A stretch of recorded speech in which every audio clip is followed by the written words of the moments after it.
Time has always fascinated me. Do I live inside this blanket that is time? Or is time like a force field around me? Does time move faster if I'm walking through it? Or does time move slower if I'm sitting down? Do I teleport to a new day when I wake up every morning? I know I can see time on my wrist, in the blossoming trees. I know I can hear time in the ticking of the clock, in the birds every morning, in the river that flows through the mountain on a hike. I know I can taste time when I'm transported back to when I ate a certain dish with my dad. I know I can smell time when I've forgotten to take the trash out in a while.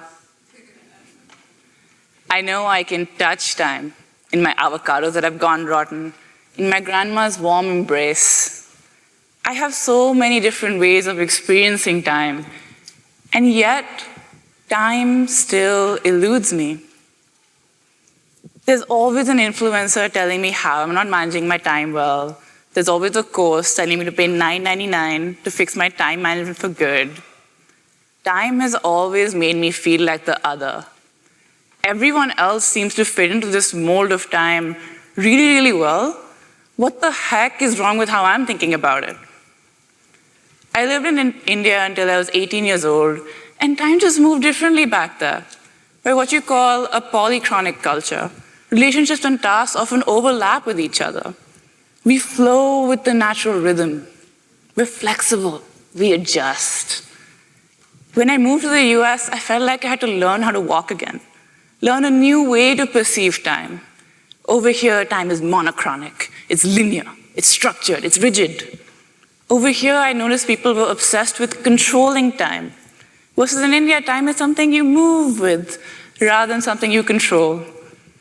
This disconnect wasn't clear to teenage Grisha when she first moved here. She thought there was something wrong with her. I just want to give her a tight hug right now. As I've explored the world of time through the lens of a product designer, I've come to realize that maybe the problem isn't the user.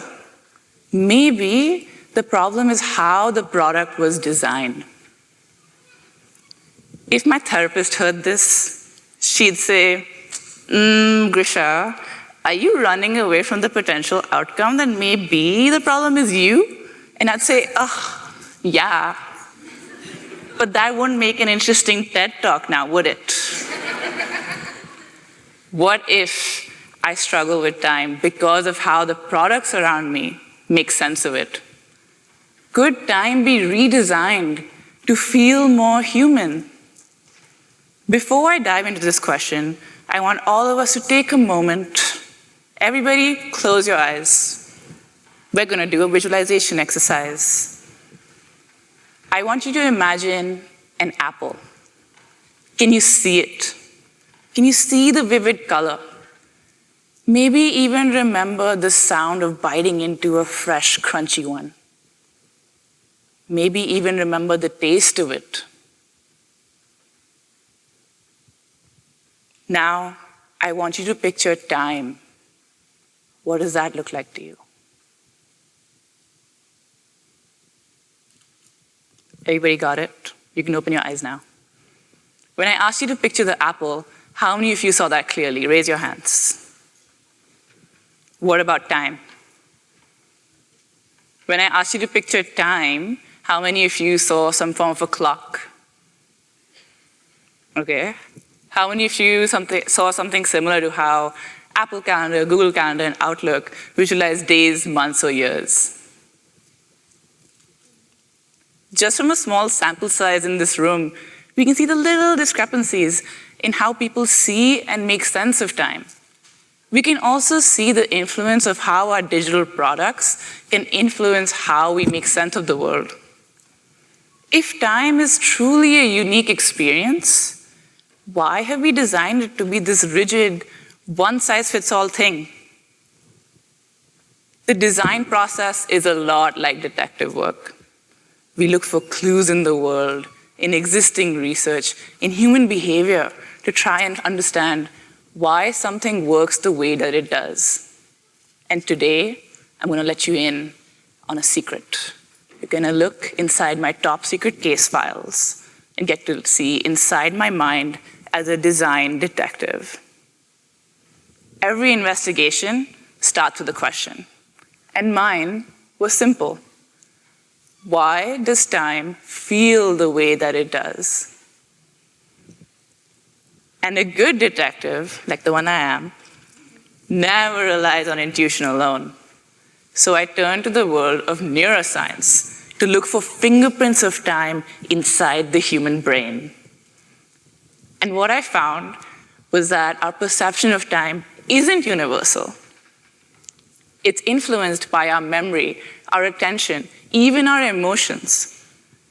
I want to highlight a perceptual phenomena called synesthesia, where your brain routes sensory information through multiple, unrelated senses, causing you to experience more than one sense simultaneously. There was a trend on TikTok where families came together and they drew how they visualized a calendar. It was interesting to see how none of them visualized the calendar the way our apps and products have set it up as. Time-space synesthesia lets you see spatial imagery when you think of time, like days, months, or years. And this really resonated with me. It made me feel seen. When I visualize years or the process of moving through years, I visualize it as a spiral, moving through each new year, through each new ring. Similarly, with days of the week, if today is Saturday, I think Friday is on my left, and Sunday is on my right. I'm moving into a new day if I go this way. I'm in a new day now. Bye, guys. Seeing how people with synesthesia visualize the non-tangible, non-visual part of time made the design detective in me really, really excited. With neuroscience offering a few key leads in my investigation, I realized I had to go bigger, zooming out beyond the brain into the universe itself. That's when I turned to the world of physics. Physics, after all, tells us what time really is. Classical physics treats time like a ticking clock on the wall, moving at the same steady pace for everybody, no matter what. Quantum physics, on the other hand, treats time more like a river, moving faster or slower depending on who's viewing it from which point. Block universe theory says that time already exists. It's not moving at all. It's kind of like a book, where each page, past, present, and future, is already written, and you're just flipping through it. Imaginary time turns time upside down. It's this secret fourth dimension you can't even see. The deeper I dug, the stranger things became. Time wasn't just relative. It was slippery, even an illusion. Suddenly, my detective case wasn't just about how we perceive time, but why we insist on treating it as something rigid when science tells us otherwise. I thought to myself, well, humans have been around forever. How have our ancestors made sense of time without the use of technology? And what I found was that our cultural perceptions of time vary widely. They're shaped by our language, our traditions, our worldviews. While some cultures visualize time as moving from left to right, past to future, others might consider it cyclically, spatially, or something entirely different.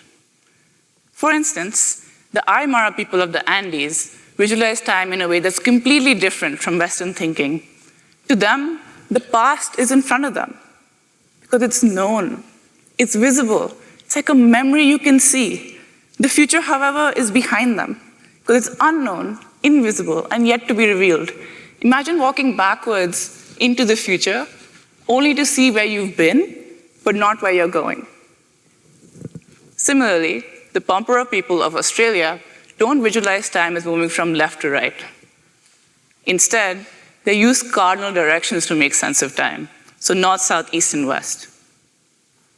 This means that your understanding of time isn't just about memory and planning anymore.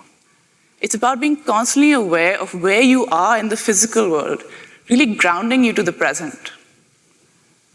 These differences in how cultures perceive time aren't just quirks.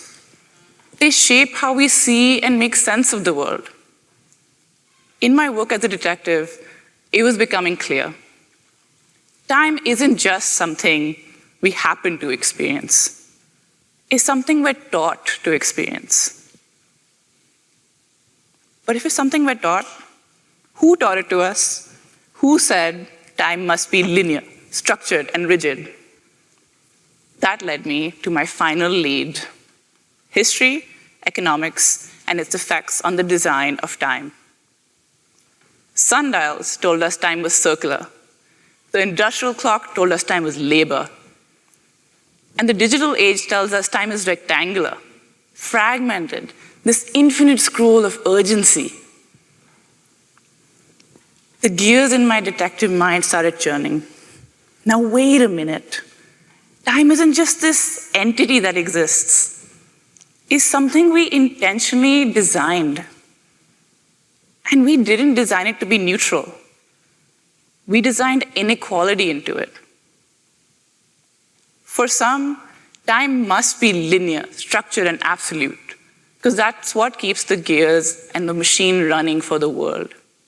Meanwhile, others enjoy a far more fluid relationship with time, benefiting from its rigidity for some, while keeping it flexible for themselves. Some people can buy back their time through time-generating design, built for convenience, same-day deliveries, and apps like Uber and Instacart that cut through wait times. Meanwhile, others are subject to time-extracting design. Gig workers are controlled by unpredictable schedules dictated by opaque algorithms, and digital platforms manipulate users into spending more time consuming content rather than reclaiming time for themselves. In every detective case, there comes a turning point, a moment where all the pieces start coming together. And this was mine.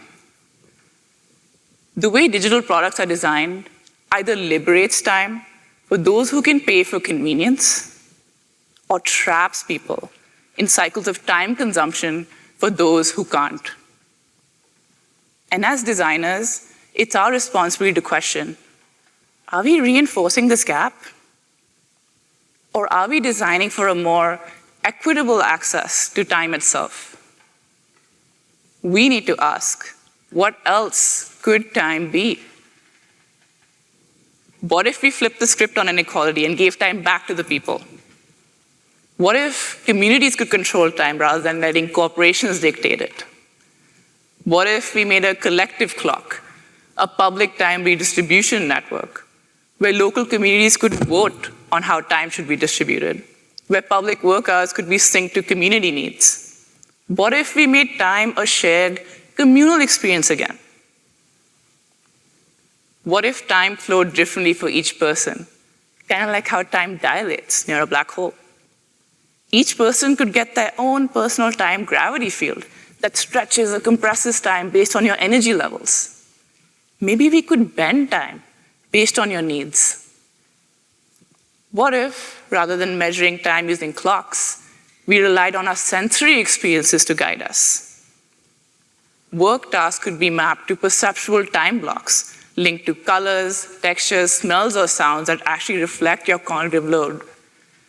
The synesthetic workday could be a color and tactile-based time system that engages all your senses, really grounding you to the present. Now, the detective case was cracking. Time isn't just a force of nature. It's a system built by people, reinforced by design. And through this exercise, we must remember that if we design it to be this way, we have the power to redesign it. For the last few moments I have with you, you might hate me just a little. We're going to shift gears, and I'm going to maybe contradict what I've been saying for the past, 12 minutes. Design has always been about solving problems. But when it comes to time, maybe the problem isn't that we've been managing our time poorly. Maybe the problem is that we've built a world where time is something we must even manage at all. We don't experience time anymore. We track it, we measure it, we monetize it. We don't let time happen to us. We try and discipline it.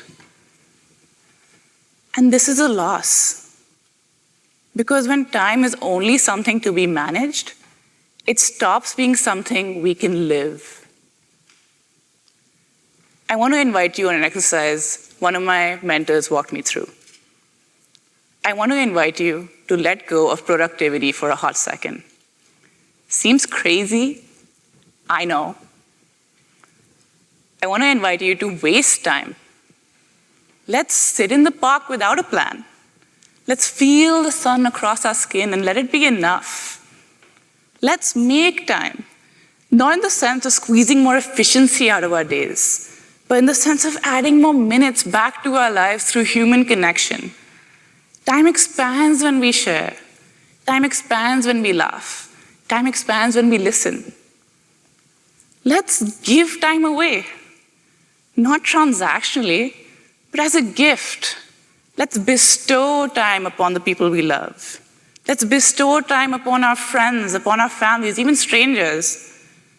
Let's tell the people we love, you don't have to rush. You have time. And let's not do this alone, because when one person slows down, it's an act of defiance.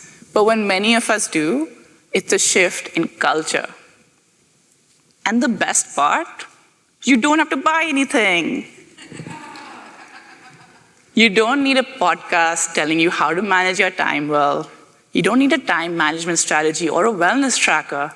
You can just stand outside, close your eyes, and feel your breath. As consumers, I want to invite you to step out of time, as you've been told it exists, and into time as something you can redesign and reclaim to be your own. And as designers, let's stop designing for efficiency and start designing for presence. Let's rehumanize time. Let's design time to feel like life again. Thank you for coming to my TED Talk.